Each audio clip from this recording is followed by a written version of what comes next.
माहिती नसते. आपण सुदैवाने सगळे शेतकऱ्यांची मुलं आहोत, त्यामुळे थोडी शेतीची माहिती असते. आपण ज्याच्यात रोप करतो त्याला कंटेनर असं म्हटलं जातं. कंटेनर वेगवेगळ्या प्रकारचं असू शकतं. मातीचं भांडं असू शकतं, प्लास्टिक पिशवी असू शकते, रूट ट्रेनर असू शकतं. कंटेनरचे वेगवेगळे प्रकार आहेत. इथे ही 5 बाय 8ची पिशवी आहे. रोपाबरोबर जी माती असते, कोणी सांगू शकेल तिला काय म्हणतात?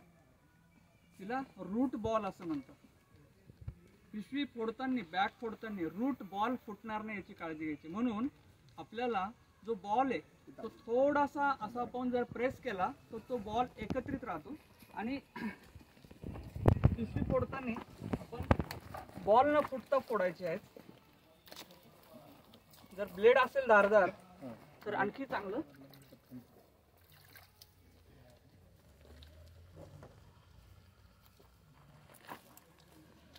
आपण शक्यतो काय करतो, खड्डे जे असतात, खड्ड्याचे 16 प्रकार असतात.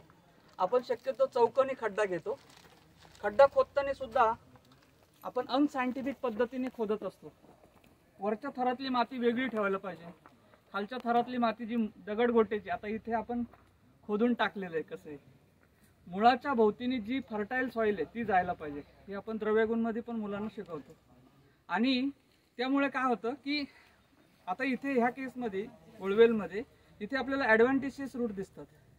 मोठ्या झाडांमध्ये टॅप रूट असतं. टॅप रूट आधार देण्याचं काम करतं. वरच्या कुठल्याही झाडाच्या वरच्या 20 सेंटीमीटर मधले मुळं अन्नद्रव्य घेण्याचं काम करतात. म्हणून जी सुपीक माती आहे, जी माती चांगली जी माती आहे ती मुळाच्या भोवतीने रूट बॉल ठेवून घेतल्यानंतर, आपण जो रूट बॉल आहे तो ठेवून घेतल्यानंतर चांगली जी माती, आता इथे आपण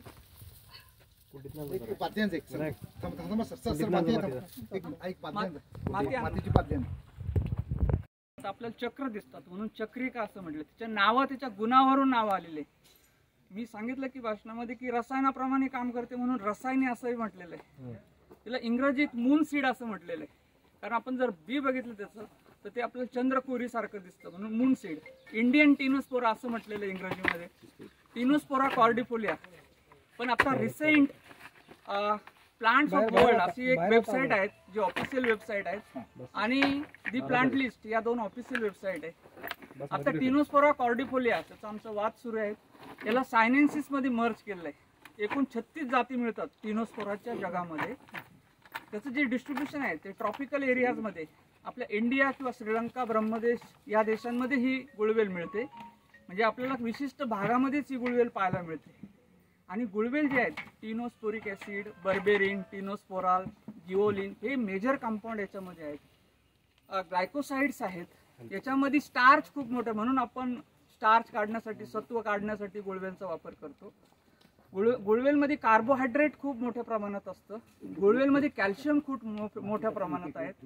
म्हणून गुळवेल जी आहे एक आहारामध्ये जरी घेतली आपण तरी ती आपल्याला फलदायी ठरणार आहेत. आपण सगळे आयुर्वेदाचे आहेत, परिचित आहेत.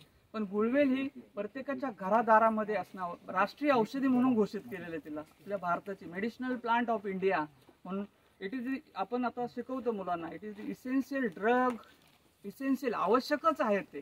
आयुर्वेद त्याच्याशिवाय पुरं होऊ शकणार नाही. म्हणून आपल्याला गुळवेल ही खूप, आणि दरवर्षी 5000 मेट्रिक टनाची मागणी आहे. हे ऑफिशियली जे दिलेलं आहे. अनऑफिशियली आता आपण इथे करतो, आपण कोणाला कळवत नाही. इथे जरी फार्मसीला आणत असू किंवा आयुर्वेद कॉलेजमध्ये आणत असू, ऑफिशियली जे आकडेवारी त्याच्यावरून 5000 मेट्रिक टन ती नक्की डबल असेल. कारण घरामध्ये किती वापरतो हे कोणाला माहीत नाही.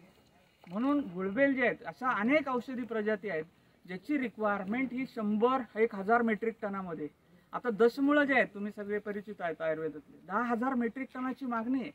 कुठलं आपल्याकडे पाटला जर पाडळ जर बघितलं आपण पाटला, तर आपल्याकडे 100 टन मिळेल एवढे सुद्धा झाडं नाहीये. औषधं तर बनत आहे.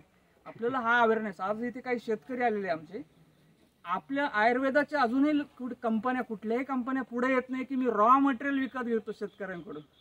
40% रॉ मटेरियल हे कल्टिवेटेड फॉर्म मधून आपल्याला मिळतंय सध्या, आणि 60% अजूनही जंगलातून येते. पण जंगलातून कधीतरी संपणार आहे. कृष्णपर्णी कोणी 1 किलो पाहिले का मुळं? माझ्या मते नसावे. कृष्ण, ज्याला पिठवण म्हणतात मराठीत, युरारे या पिठवणी, सालीपर्णी अजून तण स्वरूपात आपल्याला काही ठिकाणी पाहायला मिळतं.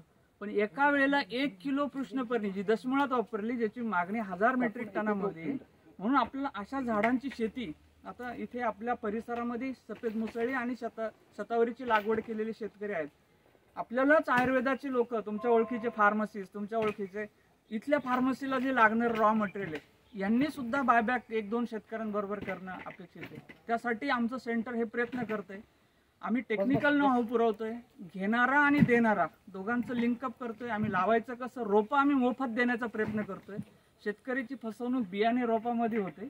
आमचं सेंटर हे काय काम करणार आहे की रोपं बियाणे मोफत द्यायचं काम, किंवा नाममात्र किंमत असेल. फुकट दिलं की लोक आता हे किती लावतील गुळवेल, कारण फुकट आहे ना. 1 रुपया घेतला असतं तर लावलं असतं सगळ्यांनी, बरोबर आहे का नाही. म्हणून आपण शेतकऱ्यांना कमीत कमी याच्यामध्ये, कारण आता लूट जी होते रोपांमध्ये लूट होते आणि घेणारे आपण लिंकअप करतोय. जे 2 मेजर कन्स्ट्रेंट आहे मेडिसिनल प्लांटमध्ये, त्याच्या दृष्टीने आपण करतो. तुमचं सगळ्यांचं सहकार्य लागणार. तुम्ही इथे आलात, हे अमृता फॉर लाईफ मिशन. आज योगायोगाने आमच्याबरोबर भारतभर फिरणारे वाली सर इथे आहेत, डॉक्टर अशोक वाली सर. त्यांच्या माध्यमातून, त्यांच्या ओळखीने इथं आलेलं आहे. तुमच्या सगळ्यांची ओळख झाली. आपण आयुर्वेदासाठी, आपण लोकांच्या हेल्थसाठी काहीतरी करूया आणि आपलं जे राष्ट्र आहे याला सुजलाम सुफलाम आरोग्यदायी करूया. धन्यवाद.